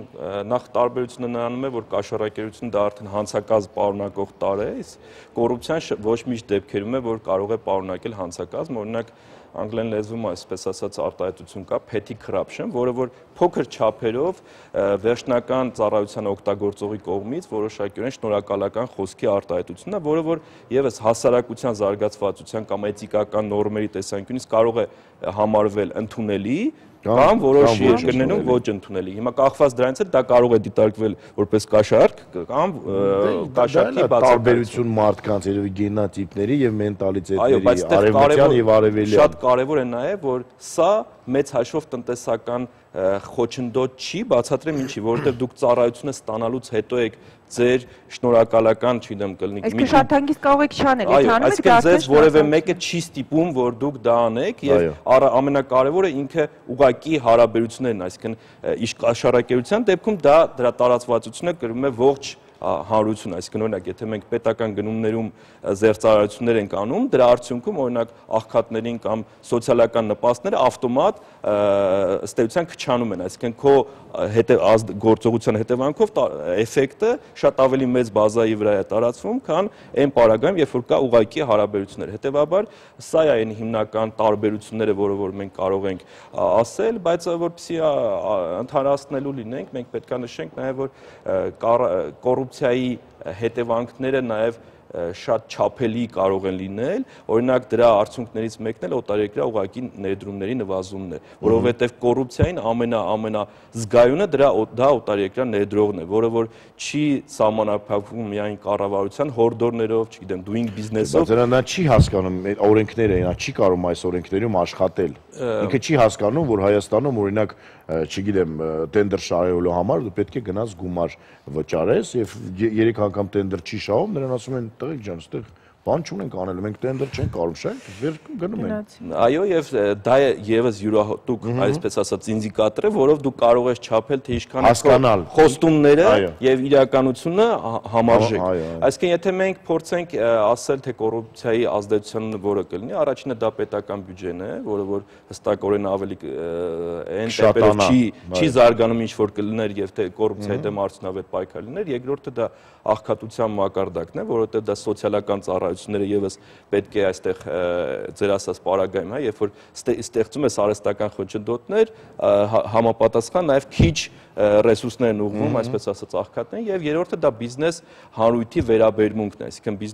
բիզնեսում եւս խաղի կանոնները եւ որպես դրա անուղղակի ինդիկատոր օտարերկրյա ուղղակի ներդրումների։ Նաեւ լավ օրինակներ ունենք, օրինակ մենք հիշում ենք, որ մի 10 տարի առաջ պասպորտ ստանալը Հայաստանում ահավոր բան էր։ Այսօր պասպորտ սեղաններում մենք ոչ մի խնդիր չունենք։ Ուզում ես արագ, մի օրվա մեջ սա է, գումարը խնդրեմ, վճարեք ստացեք։ Ուզում ես անվճար սա է, ուզում ես այսքան սա է, եւ ոչ մի խնդիր չկա բացարձակապես։ Ձեր հետ համաձայն եմ, բայց ցավոք հանրության պահանջը դա համակարգային բարեփոխումներն են։ Ես ուզում հասկանամ, եթե դա կա, այդ վառ օրինակն է, որ մենք կարողանում ենք ստացվում։ Այսինքն կարող ենք։ Այո, ինչի չեն կարող ուրիշ ոլորտներում նայել։ Էլի պետքա կրկնվեմ, բայց այստեղ եւս կարևոր նշանակություն է ունենում այն ռացիոնալությունը, որը որ մենք կարողանում ենք ապահովել։ Այսինքն գաղտնիք չի, որ ներկայումս պետական կառավարման համակարգը եւս ինքը փորձում է այ արհեստական խոչընդոտներով եւ պետական ծառայությունը չի ասոցացվում միայն զուտ աշխատավարձի, այլ նաեւ էլ հնարավորությունների հետ, որը որ ստեղծում է պետական պաշտոնը։ Երբ որ մենք կարողանանք ամբողջովին բարեփոխենք եւ ըստ էության առաջի պլան մեղենք պրոֆեսիոնալիզմը, այսինքն պետական համակարգի աշխատողը ստանա պրոֆեսիոնալ աշխատավարձ, որը որ մի քանի անգամ ավելի բարձր կլինի, քան համապատասխան պաշտոնը մասնավորում, բայց դրա հետ միաժամանակ պետք է նա մշտապես գտնվի հանրային մոնիտորինգի ներքո եւ մի քայլ շեղումը պատժվի։ Եթե չկա պատժելիություն, չկա կոռուպցիայի դեմ պայքար։ Իդեպ ձեր ասած Սինգապուրում էլ Լի Կուան Յուն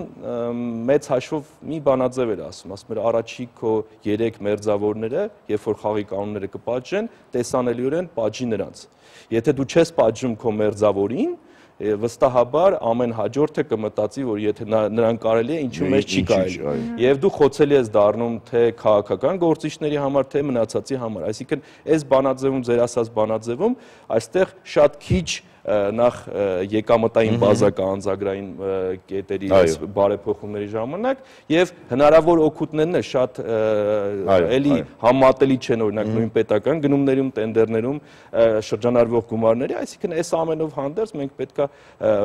կրկին պահանջենք առաջինը պահանջատեր հասարակություն, իդեպ դրա լավ մենակ վատ բաների մասին, որպեսզի այս օրով չխոսենք, մենք ունենք երիտասարդություն, որը առնվազն չի տեսել խորհրդային ժամանակաշրջանում արկա բացասական երևույթները, հա, եւ մենք պետք է հնարավորինս լավ աշխատենք նրանց հետ, որովհետեւ նրանք կարող են դառնալ պահանջատեր քաղաքացի։ Եվ երբ որ մենք ունենանք այդ կրիտիկական մասսան, վստահաբար այս իմ ասած ֆորմացիան ավելի շատ ավելի հեշտ կլինի անել եւ այս դեպքում կլինի ներքևից վերև, քան թե վերևից ներքև, որը հիմա ակնկալում ենք, բայց արդեն քանի տարի է այդքան էլ ոնց որ ականատես չենք լինում։ Լավ, ինչ վիճակում է մեր օրենքը, մենք օրենքում ունենք բացեր, թե օրենքում ամեն ինչ նորմալ է, պարզապես մենք չենք հետևում այդ օրենքին։ Այսինքն նոր կառավարության փոփոխությունները որոշակիորեն նաև օրենսդրական բացերի համար համապատասխան հենք է ստեղծվում, այսինքն փորձեմ բացատրեմ, հա, եթե նախկինում օրինակ նաև տնտեսագիտական մոդելներով, հա, կոռուպցիան չափում էր, օրինակ էլեկտրաէներգիայի սպառման ծավալներով, որոնք դժվար թաքցնել են կամ հացի սպառման ծավալներով, հիմա արդի միտումները տեղափոխվել են կանխիկի շրջանառություն։ Այսինքն, քանի որ կոռուպցիան դու այդ գումարը պետք է ինչ-որ մի ձև ծախսես, հա, կամ ինչ-որ ձև պետք է շարժվի, հա, եւ բանկային համակարգերը ըստ էության աշխարհում գլոբալիզացիայի արդյունքում մերձեցել են, շատ ավելի շատ էֆեկտիվ է համարվում այս դրամաշրջանառության կանոնակարգման միջոցով դրանց դեմ պայքարը։ Նույն մեր պարագայում մենք որոշակիորեն պետք է նշենք, որ կառավարությունը օրենսդրական մակարդակով առնվազն այդ ստանալու երևույթները որոշակի շեմից բարձր եւս պահանջադրվում, որպեսզի նրանք պետք է ասեն, դա անկախիկ եղանակով երևա, այսինքն նվիրատվությունը երևա թե ով է ու միցա, որպեսզի դու կարողանաս նաեւ համապատասխան բազա ստեղծես, որպեսզի դա վերահսկողության ենթարկես, բայց այս առումով ես պետք է նշեմ, որ իհարկե լավ է ուշ քան երբեք այդ սկզբունքով եթե առաջնորդվենք, բայց մենք պետք է պահանջենք ոչ միայն նաև եկամուտների հաշվետվություն, այլ նաև ծախսերի հաշվետվություն։ Փորձեմ բացատրեմ ինչի, օրինակ նայեք, կամայական պետական պաշտոնյայի որ դուք նայեք, աշխատավարձի ամբողջ մեծության չափով առնվազն տարվա վերջին իր եկամուտները ավելանում է։ Նու եթե մտածես, սա ֆենոմեն է, որովհետև ինչ-որ մի անտեսանելի ձեր, կարծես թե նրա առօրյա խնդիրները բոլոր իմ կարծիքով արդեն իսկ այս բանաձևի մեջ որոշակի խեղումներ է մտցնում եւ պետք է Դե իրականում նրանք էլ են ժպտում երևի թե մենք բոլորս գիտենք թե ինչ տներում են իրենք ապրում, ինչ մեքենաներ են քշում, ինչ արժե դա շուկայում եւ մի քանի օր առաջ իմացանք որ մեր երկրում 15 տուն կա, որ արժի $250,000 գույքարկի, հասկանում եք, ոնց հնարավոր է սա։ Այս պարագայում մենք եկել ենք մի կետի, որ եթե մենք էլի կոսմետիկ ոչ որակական փոփոխություններով անենք, վստահաբար սա կբերի շատ մեծ սոցիալական ճնշման եւ ես էլի ասել եմ պետք է կրկնվեմ որ կոռուպցիայի հիմնական հետևանքը դա ոչ թե տնտեսական կամ մեր երկրի արժեվ ծառացած մարտահրավերն է, ոչ միայն տնտեսական են կամ ոչ ավելի տնտեսական են, քան սոցիալական են, որովհետեւ կոռուպցիայի անմիջական ազդեցությունը դա անջրպետն է հարության եւ իշխանության միջեւ, այսինքն սոցիալական կոմպոնենտը շատ ավելի մեծ վնաս մեզ կարող է հասցնել, քան դրա արդյունքում ինչ որ չստացված է տենդերների անարդյունավետությունը եւ այլն։ Եվ էսի եթե մենք ուզում ենք շահենք վստահություն, հանրային վստահություն, որով կառավարության նոր կառավարությունը այսպես ասած որպես մեսիջ եկել է, առանց կոռուպցիայի դեմ արդյունավետ եւ պայքարի եւ պատժելիության չի հնարավոր չէ այդ վստահությունը շահել։ Սա որպես բանաձև պետք է ընդունել եւ ասում եմ օրենսդրական առումով առնվազն դրական տեղաշարժեր կա, հույս ունենք որ մենք ականատես կլինենք նաեւ որակական պայքարի, բայց այս ամենը առանց անցյալի դասերը քաղելու, այսինքն անցյալի պատիժների տեսանկյունից եւ այլն, անկեղծ ասած ավելի նվազեցնում է այս վստահության մակարդակը։ Մնում է միայն դեր այն խոսքերը, երբ ասցիք ունենք նոր սերունդ եւ նրանք չեն տեսել սովետ եւ ունենք ինչ-որ լուսավոր ճանապարհ։ Շնորհակալ եմ։ Ես կփորձեմ ինքս իմ հետ պայքարել եւ այո, իմ շրջապատին իմ մերձավորներին նույնպես պայքարել։ Դա շատ կարեւոր է։ Բայց կապես է բոլորիս պայքարն է, բացի այն որ պահանջենք պետությունից եւ պահանջենք օրենքից, առաջին հերթին պետք է պահանջենք մեզնից։ Պահանջելով պետությունից պայքարը կոռուպցիայի դեմ, մենք ինքներս դառնում ենք էլի։ Այո, այսինքն որպեսզի ասեմ կոռուպցիայի դեմ պայքարը պետք է լինի էթիկական նորմ հանրության համար, այսինքն որը որ խախտել է պարսավելի արարք։ Ոնց որ չի կարելի հայհոյել օրինակ կնոջ ներկայությամբ։ Իսկ օրինակ մենք հիմա շատ դեպքեր ունենք, երբ որ օրինակ կոռումպացված կամ չինովնիկը դա համարվում է շատ շուստրի, այսպես ասած, անձնավորություն, որը որ կարողանում են, սա պետք է պարսավելի լինի։ Այո, դա պետք է շատ վատ օրինակ լինի եւ ոչ թե ձգտենք։ Ոչ մի երեխա չպետք է ձգտի դառնա այդպիսի պաշտոնյա։ Եվս մեկ անգամ հիշեցնեմ, որ մեր հյուրն էր տնտեսագետ Արտակ Մանուկյանը, շատ շնորհակալ ենք ձեզնից շատ հաճելի զրույց էր եւ կարծում եմ որևէ մարդու մեջ ինչ որ մի բան փոխեց այսօր։ Մի քանի տասնյակ մարդկանց մեջ, եթե փոխվի մեր երկրում, ինձ թվում ամեն ինչ ավելի էլի լավ կլինի։ Շնորհակալ ենք ձեզ։ Մեզ մոտ կոմերցիոն դադար է։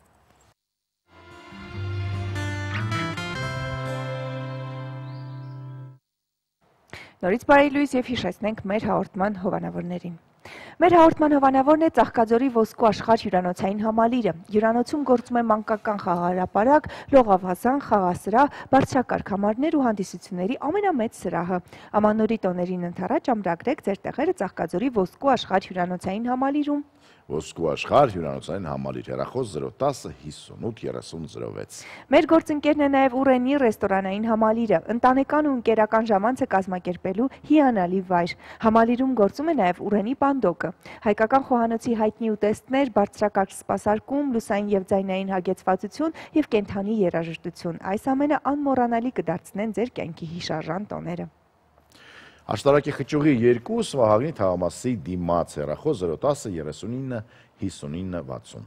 Մեր հաղորդման հովանավորն է նաև Իմա ընտանեկան բժշկական կենտրոնը, որտեղ իրականացվում է բոլոր օրգանների համակարգչային ախտորոշում, անոթների դուպլեքս հետազոտություն, հոդերի սոնոգրաֆիա, էլեկտրոնեյրոմիոգրաֆիա, նյարդերի եւ մկանների դիագնոստիկա եւ վիտամին D-ի ախտորոշում արյան մեջ։ Այս ամենը զղջված գներով, իսկ վանաձև գեղձի ստուգումը, ողնաշարի զննումը եւ 4-ից 14 տարեկան երեխաների ճիճվակրության ստուգումը անվճար է։ Իմա բժշկական կենտրոն։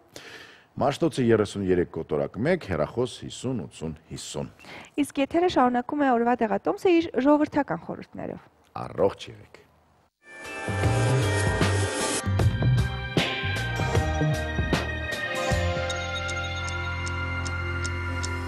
Մենք հաճախ ենք լսում, որ բջջանյութը շատ օգտակար է, շատ մթերքներ են պարունակում եւ որ մթերքները որ պարունակում են, հատկապես դրանք պետք է շատ ուտել։ Այ ինչ օգտակար հատկանիշներ ունի, ինչին է նպաստում եւ որ դեպքերում է պակասում բջջանյութը մեր օրգանիզմից։ Պարզենք Մարիամ Վանյանի հետ։ Բարև ձեզ, Տիկին Վանյան։ Բարև ձեզ։ Նախ հասկանանք բջջանյութը մեր օրգանիզմի համար ինչ կարևոր դեր ունի։ Շատ հաճախ ենք ասում բջջանյութ։ Ինչ է դա։ Եվ դա ոչ ոք չի պատկերացնում, ինչ է իրենից ներկայացնում բջջանյութը։ Ուրեմն բջջանյութը դա այն բաղադրությունն է, որը գտնվում է իհարկե եւ նուշի մեջ, եւ օտրոբիի մեջ ամենաշատը, եւ իհարկե բանջարեղենի եւ նաեւ մրգերի մեջ։ Եվ կարելի ասել այն ինչ անում մեր օրգանիզմում բջջանյութ իհարկե պարտադիր է օգտագործել, որպեսզի եւ մեր աղեստամոքսային տրակտը նորմալ լինի եւ իհարկե մեր օրգանիզմը ճիշտ աշխատի։ Ինչու՞։ Որովհետեւ հաստաղիում գտնվում են միկրոբներ, որոնք շատ անհրաժեշտ են մեր օրգանիզմի համար եւ կարեւոր դեր են խաղում եւ այդ կղանքի ձևավորմանը եւ նաեւ անպայման նրանք սնվում են հենց բջջանյութով։ Որպեսզի յուրաքանչյուրս կողմնորոշվենք մեր օրգանիզմում բջջանյութ կա թե ոչ, կամ բավարար քանակությամբ է, ինչ պետք է անել, ուղղակի կուկուրուզը, այսինքն եգիպտացորենը, մենք հաշվում ենք եւ ուտում։ Ուտելուց հետո 18 ժամ հետո մենք տեսնում ենք, որ կղանքը ձևավորված է, դուրս է եկել եւ դեղին հատիկներով, ապա այդ նշանակում է, որ մենք բավարար քանակությամբ բջջանյութ ենք օգտագործում։ Բայց եթե տեսնում ենք, որ 18 եւ ավել ժամ հետո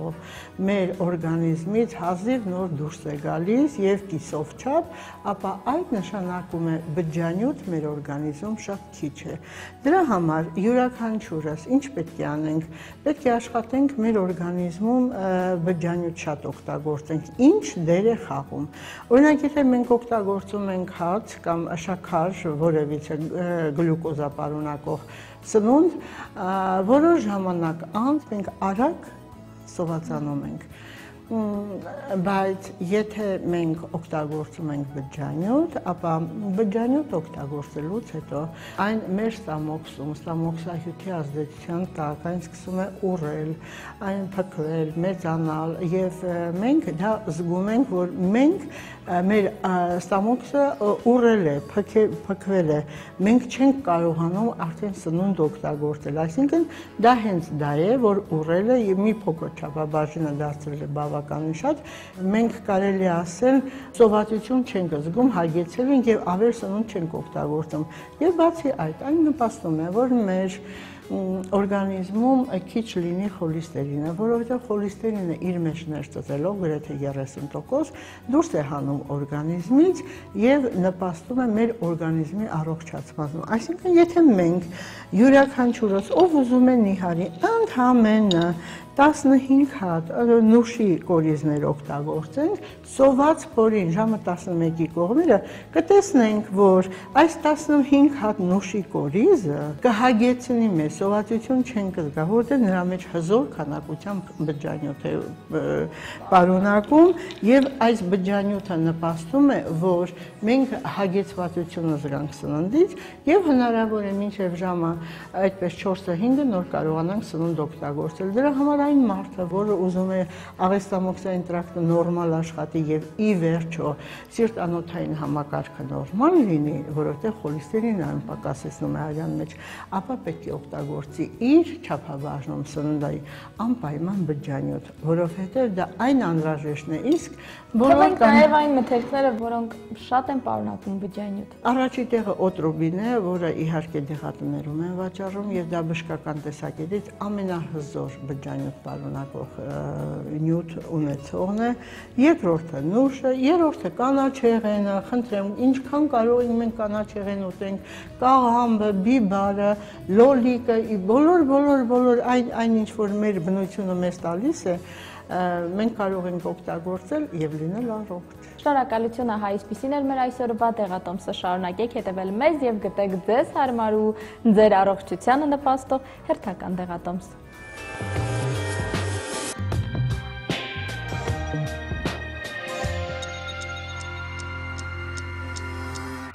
Առողջությունից անցնենք որոնողական համակարգի, Yandex որոնողական համակարգը ներկայացրել է 2016 թվականի ամենապահանջված հարցումները։ Պատահարներ անվանակարգում ռուսաստանցի օգտատերերն ամենից շատ հետաքրքրել են Ղարաբաղյան հակամարտության գոտու ապրիլյան մարտերով եւ Դոնի Ռոստովում ինքնաթիռի կործանմամբ։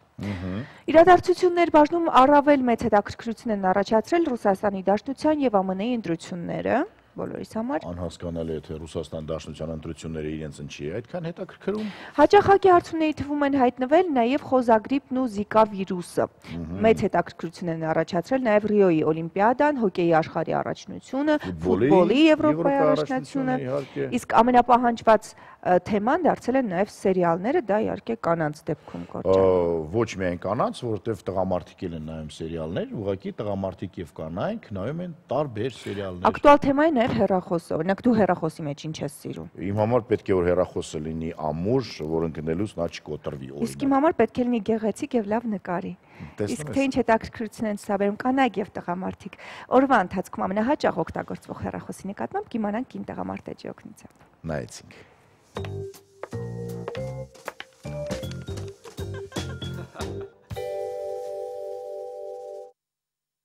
Ընդհանրապես 15 տարի առաջ շատերիս կյանքն առանց հեռախոս էր։ Հեռախոս ու հեռախոսը համար ունենալը թանքաճույք։ Ընդհանրապես 15 տարի անց հեռախոս ունենալը անհրաժեշտություն է, երբեմն մի քանիսն ունենալը նույնիսկ պարտադիր։ Ժամադրվել առանց հեռախոս, սրճել առանց հեռախոս աշխատել, առհասարակ առանց հեռախոս այսօր պատկերացնել մեր կյանքը անհնար է։ Անհրաժեշտությունից մինչև նորաձևություն, ինչ հեռախոս են ընտրում տղամարդիկ եւ ինչ հեռախոսով են խոսում կանայք։ Այսօր մեր դիտակետում կանանց եւ տղամարդկանց հեռախոսային կախվածություններն են։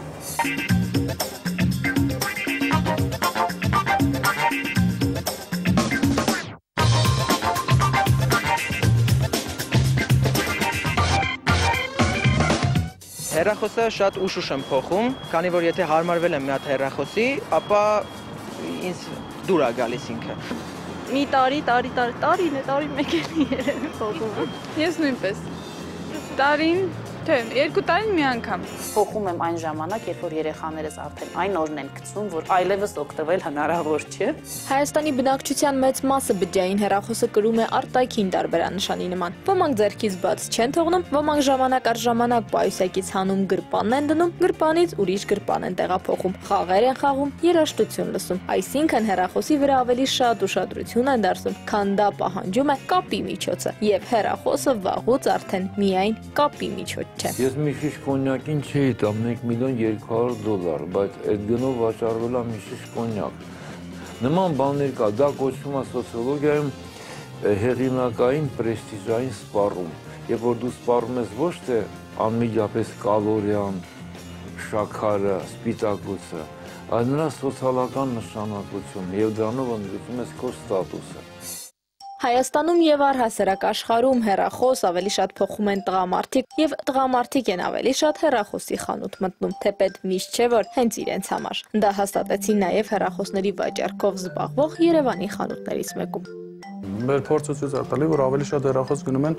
տղամարդիկ, որպեսզի նվիրեն իրենց հարազատներին, բարեկամներին, ընկերներին, սիրելիներին։ Հայաստանից թե Հայաստանից շատ հեռու կանանց ու տղամարդկանց ընտրությունը հեռախոսի հարցում մեղմ ասած ծայրահեղ տարբեր է։ Ինչպես են ընտրություն կատարում կանայք, տղամարդիկ։ Հեռախոսի մեջ կարևորում եմ այն ֆունկցիաները, որ եթե կարաս զանգես, կարան զանգեն քեզ, SMS ուղարկես, հերիք է այդքան բանը։ Դեռ ինտերնետ, դրանք հավելյալ բաներ ա, որ պետք էլ չի։ Միայն զանգելով այս թվին արդեն չես սահմանափակվի, պարամետրերը համապատասխանեն, ինչ որ ծրագրեր, որոնք մեզ պետք են, սոցիալական ցանցեր։ Հիմնականում աշկեքի մոտ է։ Իրենք են շատ հետևից են գնում, հետո մի քիչ հայկական պապաներն էլ տես մի քիչ ստիլ ունեն, որ խոսքի պետքա անպայման իմ աղջիկային ամենաթազա հեռախոսը բռնի, էլի։ Այդ կա անպայման։ iPhone 7 Հեսա 8-ն ենք զակազ տվել, արդեն չի էլ է, բայց իրանք զակազ են տվել։ Տղամարդիկ ավելի շատ հեռախոսների մեջ ուշադրություն են դարձնում հեռախոսի արագագործությանը, հեռախոսի ներքին հիշողությանը։ Տղաները ավելի շատ ուշադրություն են դարձնում հեռախոսի մարտկոցի երկարաժամկետ օգտագործելուն։ Հեռախոսը տղամարդու համար պետք է լինի բավականաչափ մեծ, բավականաչափ քառակուսի, կլոր եզրերով հեռախոսները սովորաբար առնական չեն ընկալվում։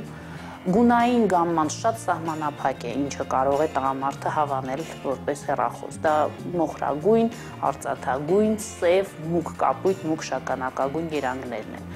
Տղամարդը նախընտրում է, որ հեռախոսի վրա չլինեն այլ գույներ։ Օրինակ երբեմն լինում է, որ պանելը մեկ այլ գույնի է, հետևի հատվածը այլ գույնի է, տղամարդու համար դա անընդունելի տարբերակ, ինքը պետք է մոնոլիթ նույն գույնով լինի։ Տղամարդը երբեք բացվող փակվող հեռախոս չի նախընտրում։ Հարկավոր է, որ ամեն ինչ լինի անմիջապես իր ձեռքի տակ։ Կանայք նախընտրում են ավելի գույնզգույն երանգներով, ավելի գեղեցիկ դիզայնով հեռախոսներ։ Այդտեղ ունենք ոսկեգույն գույնի հեռախոսներ, ունենք ռոզ գոլդ գույնի հեռախոսներ, որոնք ավելի շատ տարածված են մեր ժամանակներում։ Գույնը մեկ տարվա պատմություն ունի, որը այսօրվա աղջիկների պահանջներին բավարարում է։ Բոլորից գաղտնիք չէ, որ կանայք ավելի շատ սիրում են սելֆի անել։ Դիմացի կամերան պետք է լինի ավելի բարձր որակի, որպեսզի սելֆի անելուց աղջիկները չնեղվեն։ Տարբեր հետաքրքիր գունեղ աքսեսուարներ, որովհետև կնոջ համար իսկապես հեռախոսի գունեղ լինելը, հեռախոսի գրավիչ լինելը երևի թե ամենաառաջի բանն է, որին ինքը ուշադրություն կդարձնի եւ նոր հետո կհարցնի իսկ ինչ ֆունկցիաներ ունի այդ հեռախոսը։ Կնոջ համար կարևոր է, որ հեռախոսը շատ մեծ չլինի, որովհետև կինը շատ երկար հեռախոսազրույցներ է վարում սովորաբար եւ իր համար շատ ավելի հեշտ է, որ դա լինի թեթև, այն լինի ավելի հարմարավետ ձեռքի մեջ պահելու համար եւ ավելի հարմարավետ հագուստի որևէ հատվածում պահելու համար։ Կնոջ համար զարմանալիորեն ինքը որքան էլ որ բուն հեռախոսի հետ կապ չունեցող բան է, բայց կնոջ համար շատ կարեւոր է լավ հիշվող հեռախոսի համար ունենալը։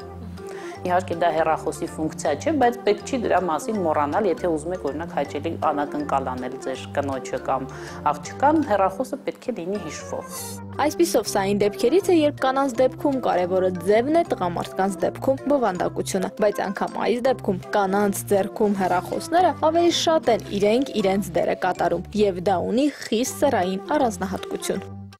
Տղամարդիկ փոխանցում են տեղեկատվություն, ինչպես եւ սովորական հաղորդակցման մեջ տղամարդիկ մանրամասների վրա ուշադրություն չեն դարձնում։ Զանգը եկավ, լակոնիկ, այո, ոչ, տեղեկատվությունը փոխանցվեց, դուք հաստատվեցիք, որ տեղեկատվությունը տեղ հասավ եւ վերջ, հեռախոսազրույցը դրանով ավարտվում է։ Տեքստային հաղորդագրությունների սիրահար չեն տղամարդիկ, նույնիսկ եթե կինը ամբողջ օր իր սիրած տղամարդուն շատ երկար խոստովանություններ գրի SMS-ներով, մաքսիմալ պատասխանը, որը կարող է ինքը ակնկալել, ես էլ քեզ եմ սիրում, կամ այո կամ ոչ, այսինքն ես ինֆորմացիան ընդունեցի։ ավելի երկար խոսում են կանայք, տղամարդ մի քիչ ռացիոնալ են, որտեղ հաճախ են խոսում, աշխատում են կարճ խոսել։ Կինը խոսում է հեռախոսով շատ երկար, որովհետև խոսում է շատ մանրամասներով։ Սովորաբար կնոջ եւ տղամարդու զրույցը անարդյունավետ է հեռախոսով։ Տղամարդը հարցնում է դու լավ տեղ հասել ես թե ոչ, կինը սկսում է պատմել ինչպես է հասել տեղ։ Իսկ տղամարդը ակնկալում է, որ դու ընդամենը ասես, այո, շատ լավ հասել եմ տեղ։ Ու թեպետ տղամարդիկ ավելի քիչ են խոսում ու ավելի շատ են փոխում հեռախոս, ամեն դեպքում պարզվում է հեռախոսները կանանց ձեռքում ավելի երկարակյաց են։ Կանայք ավելի նուրբ են օգտագործում հեռախոսը, ավելի շուտ է փչանում տղամարդկանց ձեռքում սմարթֆոնները։ Եվ սա այն դեպքերից է, որ շքեղությունը հավասարապես վարակում է եւ տղամարդկանց, եւ կանանց թանկարժեք հեռախոս ունենալ ցանկանում են բոլորը, եթե անգամ դրա հնարավորությունը չունեն։ Չնայած այդ դեպքում էլ վերջին շրջանում օգնության է հասնում ապարիկի տարբերակը։ Զարմացել են օտարերկրյա մասնագետներ, որ 3 միլիոն հայը, որոնք 3 միլիոնն է, ունեն 3 միլիոն 600,000 հեռախոսա համար։ Այսինքն 600,000-ը մեկի տեղ ունեն 2 հատ, երբեմն 3 հատ։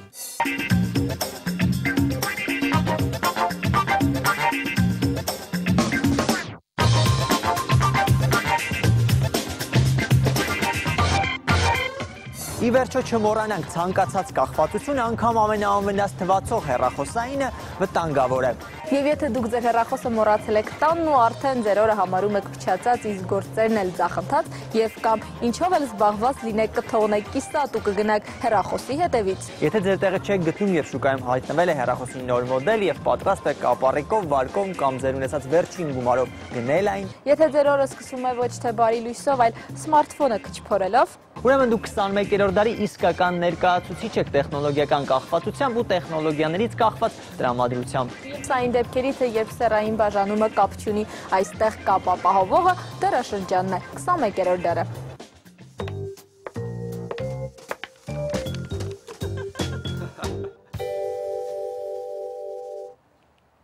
Կինես թե տղամարդ ես կապ չունի տվյալ դեպքում, հեռախոս օգտագործում են բոլորը,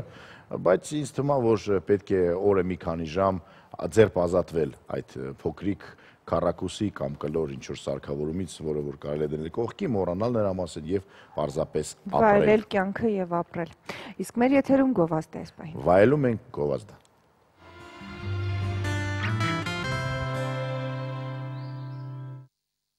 Կրկին եթերում ենք եւ կրկին ժպիտով։ Բարի լույս, ժպտում ենք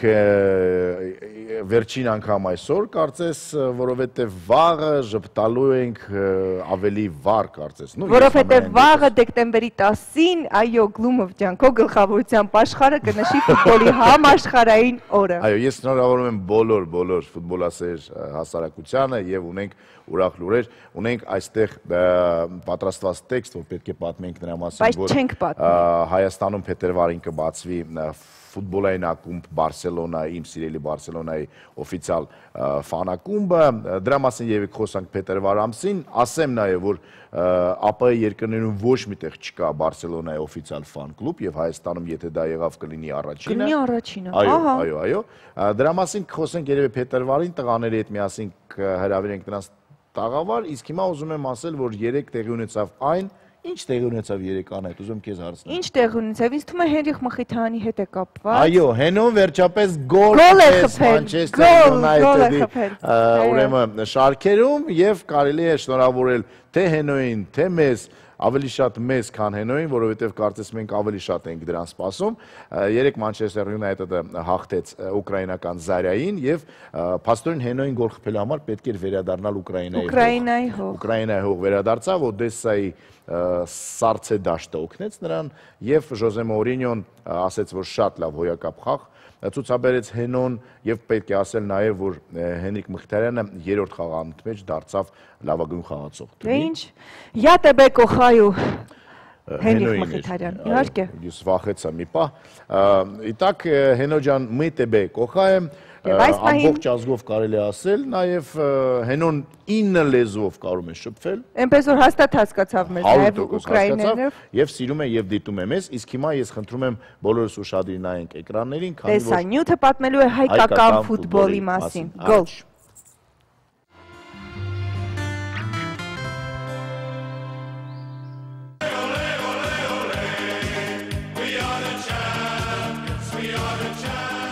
Արահեղ անցյալով, ոչ այնքան ոգևորիչ ներկայով եւ երբեմն հուսադրող խաղերով։ Հայկական ֆուտբոլ։ Ձախողված հանդիպումները, բաց թողնված գոլերն ու նաև ինքնագոլերը լավատեսները արդարացնում են, դեռ նոր է ֆուտբոլը ձևավորվում, իսկ վատատեսները չեն ալարում բարձրաձայնել։ Ֆուտբոլը ծնվեց Անգլիայում եւ մահացավ Հայաստանում։ Мяч контролирует Джон Оши. Даф. Прострел Дафа опасно! Ой-ой-ой, что ты сделал? Мама мия! Ի պատասխան չար կատակների եւ ի հակադրումն արդարացումների թերթենք հայկական ֆուտբոլի պատմության էջերը։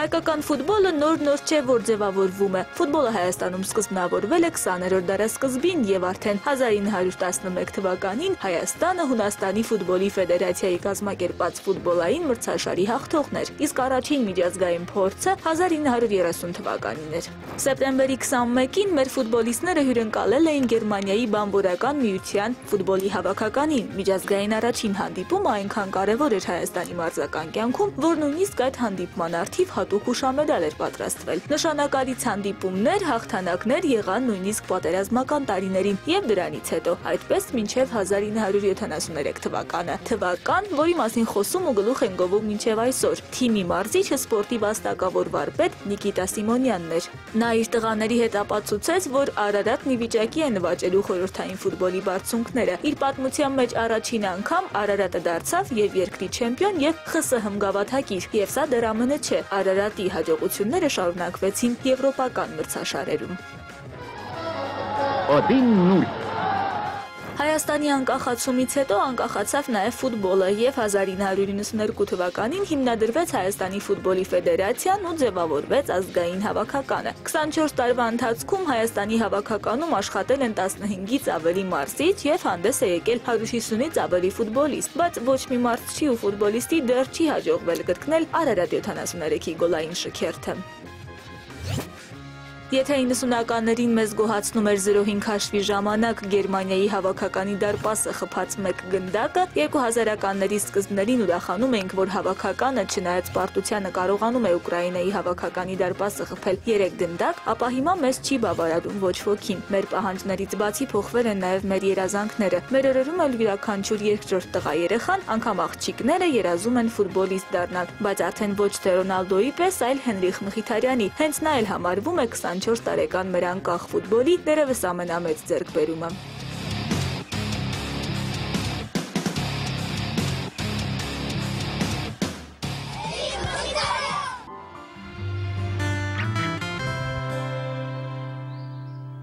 Դե ինչ, հաջողություններ մաղթենք հայկական ֆուտբոլին եւ հույսով ենք, որ Հենոն կշարունակի եւ ոչ միայն Հենոն, այլ բոլոր մեր տղաները կշարունակեն հոյակապ ֆուտբոլ ցուցադրել եւ մեր Հայաստանի հավաքականը օրերից մի օր կդառնա աշխարհի չեմպիոն, Եվրոպայի չեմպիոն։ Եվ մենք կուրախանանք։ Եվ ես սաղ կլինեմ դեռ այդ ժամանակ։ Իսկ դու երազել ես ֆուտբոլիստ դառնաս։ Ֆուտբոլիստ երևի ինչպես թե բոլոր տղաները ժամանակին երազել եմ, այո։ Հետո հասկացար, որ Արարատ 73-ից հետո Ես չհասկացա, ուրիշները հասկացան։ Ես միջեմա չեմ հասկացել։ Նշեմ, որ կազմվել է աշխարհի նոր քարտեզ, որում նշվում է ամեն մի երկրի առավելությունը։ ԱՄՆ-ն լավագույնն է համացանցային սպամի տարածման գործում, Մեծ Բրիտանիայի գլխավոր առավելությունը ճանաչել են միլիարդ հատերերը, ամենագեղեցիկ կանայք ըստ այդ քարտեզի ապրում են Լիտվայում։ Սուտ չի։ Մենք շատ լավն ենք։ Ամենաարագ Wi-Fi-ը Լատվիայում է, նոր ծրագրերի իրականացման համար ամենահարմար երկիրը Էստոնիան է, հարբեցողության համար լավագույն պետությունն այդ քարտեզի վրա Բելոռուսն է։ Տատիկիս հիշեցի։ Դե ինչ, ինչպես ասել է անտիկ փիլիսոփաներից մեկը, մենք չկանք ցուցակում, դա նա չի ասել, դա ես եմ ասում։ Իսկ փիլիսոփան ասել է նրան, ով իրենից գոնե ինչ որ արժեք ներկայացնում է, բավական դժվար է գնել։ Մի վաճառվեք, Ժորժ ջան, մի վաճառվեք եւ ամեն ինչ լավ կլինի ձեր կյանքում։ Չի վաճառվում։ Այո, չի վաճառվում։ Այսօր համար այսքան հաջողություն։